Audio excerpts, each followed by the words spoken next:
Well, hello, Wave family. I just wanted to touch base with you again this week and keep you up to date with what's going on in the Wave student ministry. First, let me kind of really review last week. We had a great start to our series, House of Straw, where we're going to be looking at depression. And I wanted to kind of highlight it because I know there's some confusion and some things, and students may have heard just a bit or piece of things.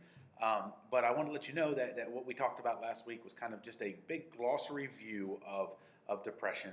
And we talked about how depression is real, that it is not something that's made up, that lots of people are dealing with this, that it's normal, that it's not some sort of you're kind of a crazy person or anything like that, that it's very, very normal. There's a lot of people all throughout history and even today that are dealing with it.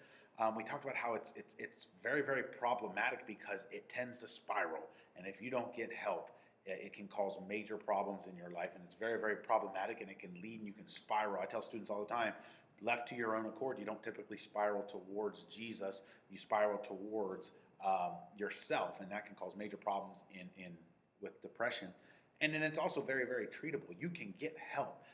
You can get help medically. You can get help, through counseling. You can get help through that. And we know, and we ended last week with understanding that the greatest hope for depression, and that's what depression is. It really is just a loss of hope, utter hopelessness. It's not sadness, but that's part of it. It's not loneliness, but that's part of it. It's so many different things. But the ultimate hope is Jesus. And when you put your faith in Jesus, and when you put your trust in Jesus, and you live your life for Jesus, it brings the hope back to your life, and then you can deal with depression in so many ways.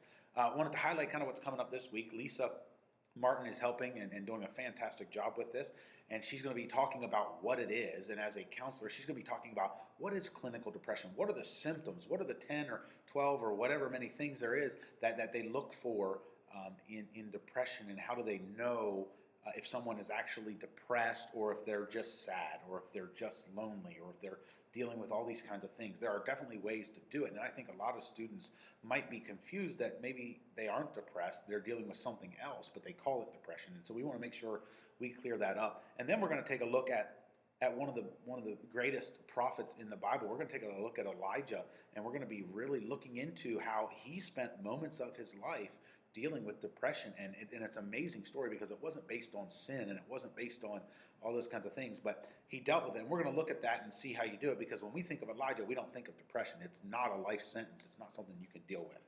So that's what we're going to be talking about. I wanted to keep you up to date. I wanted to highlight just a couple of things. Our summer camp registration is now open. If you go to fairfieldchristian.org/teens, you can go register for camp.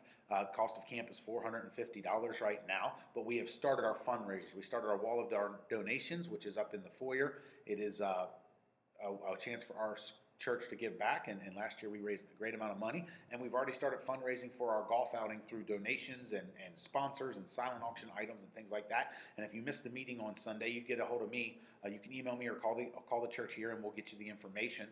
But registration is open, and we would love to take as many students as we can to camp. We don't want money to be an issue.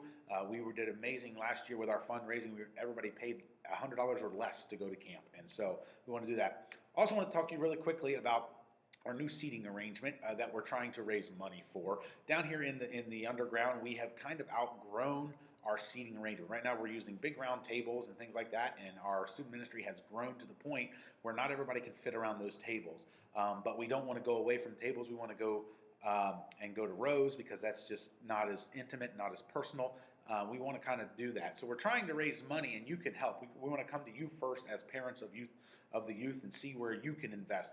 Our strategy has come. We're going to build ourselves some long tables that are pub height that we can put stools around, but we need your help. We've got to raise some money to do that. And so the ways you can do that is if you're willing to buy a stool, maybe just think about it as, hey, I'm going to buy the stool that my kid's going to come sit on every Sunday for $25. If you're willing to pay for the cost that it costs us to build a table, that's $100. If you're willing to donate that would be awesome. Help us raise this money.